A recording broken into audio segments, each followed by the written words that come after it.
Здравейте, госпожо Йончева. Здравей, Цвети. Радваме се, че можем да проведем тази среща с вас.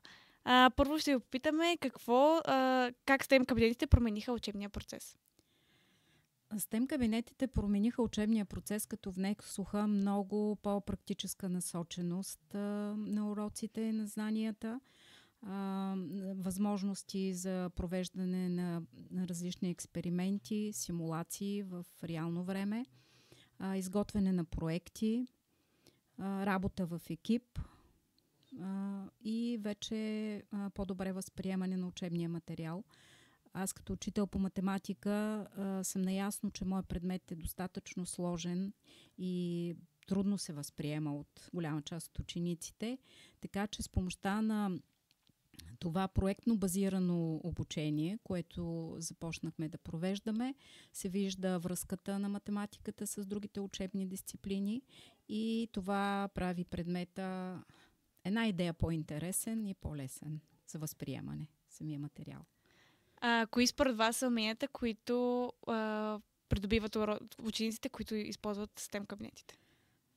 Сега, значи, едно от основните, най-важните умения, значи то по принцип самата работа, когато е в среда, в която се изготвя някакъв STEM проект или STEM урок, най-важните са четирите К. Това са четирите елемента, които са креативност, колаборация, комуникация и критично мислене. Така че независимо в кой предмет, в кое направление е един STEM урок, това са четирите умения, които учениците развиват, когато работят по някакъв STEM проект. Проект го казвам, защото урок е малко, да се каже, един урок. Винаги, когато се прави един STEM урок, в него трябва да бъдат включени минимум задължително 2 направления. Вие сте участвали в създаването на тези STEM кабинети в нашето училище.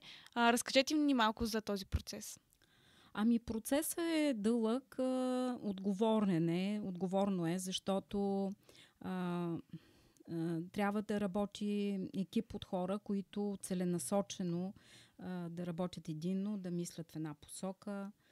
Всичко има си определени изисквания, когато се пише концепцията, по която се изготвя самия проект. И за да бъде успешен и да бъде одобрен, трябва да могат да се спазят всички тези процедури.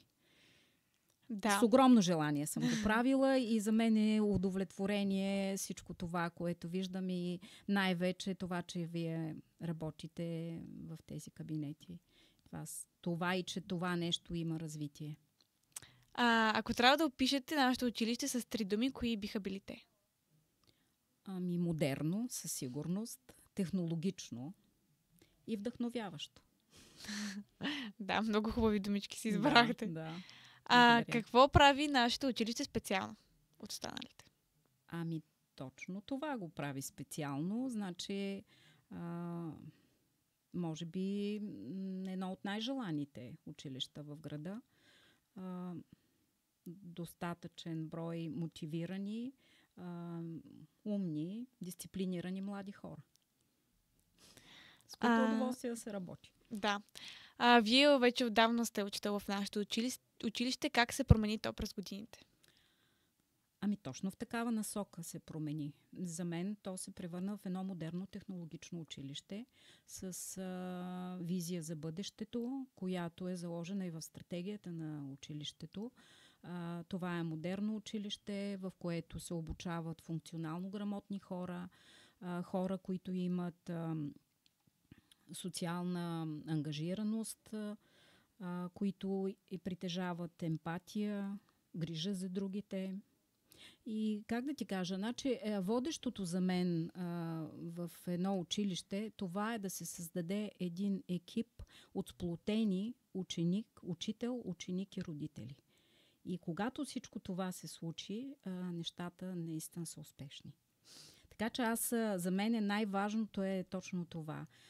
И винаги съм си го поставила като основна, не бих казала цел, но нещо, което е водещо в моята работа. С кои постижения на училището вие сте най-горда? Най-горда съм с няколко неща. Едното е STEM кабинетите, особено сега с този център за дигитални създатели, което не функционира в много училища. И другото е училищния вестник, който многократно печели награди. И това не е случайно. И вие ще имате възможност тук да творите още по-хубаво, още по-задълбочено. Да. И наистина да развивате това. Медиите на училището. Точно така, да. Вие сте участвали в развиването на плана за развитие на училището. Можете ли да споделите нещо за това, какво ни очаква в бъдеще? Надявам се. Значи училището вече разполага с много добре оборудвани 4 кабинета: физика, математика, биология, химия. Това студио. Може би училището има нужда от една модерна спортна зала. Има нужда от зала за примерно за някакви по-големи такива събития. Тази зала за дебати е нещо много хубаво, но може би за някакви по-големи такива събития, мероприятия. И мечтата ми е да се развие как да се изразя точно, творчеството на учениците. Значи малко повече наистина сме технологично насочени, но ми се иска да има хора, които създават, ученици, които създават театрални постановки, които създават някакви такива неща, свързани повече с творчество и с такива изяви. Защото ние имаме ученици, които участват в студиото, театрално студио, не знам как се води тук, към театъра, които са много така успешни и много добре се представят. Аз съм гледала техни постановки. Може би трябва да се създадат условия на тези хора наистина да се изявяват и в училище. Да. Какво послание бихте отправили към учениците? Да продължават напред. Значи, аз винаги съм казвала, че това, което е водещо, за мен най-важни са учениците. Значи да бъдат успешни, да бъдете все така креативни, мислещи, можещи, доказвате го. И съм ви много благодарна, че се ангажирахте с това и ми повярвахте с реализирането на този проект. Сигурна съм, че успее. Да. И на нас много ще ни помогне, така че удоволствието е и наше. Благодаря за което. Благодарим за този разговор. Надяваме се да се видим отново. Ще се видим, разбира се. Благодаря и аз. Успех. Желая. Мерси.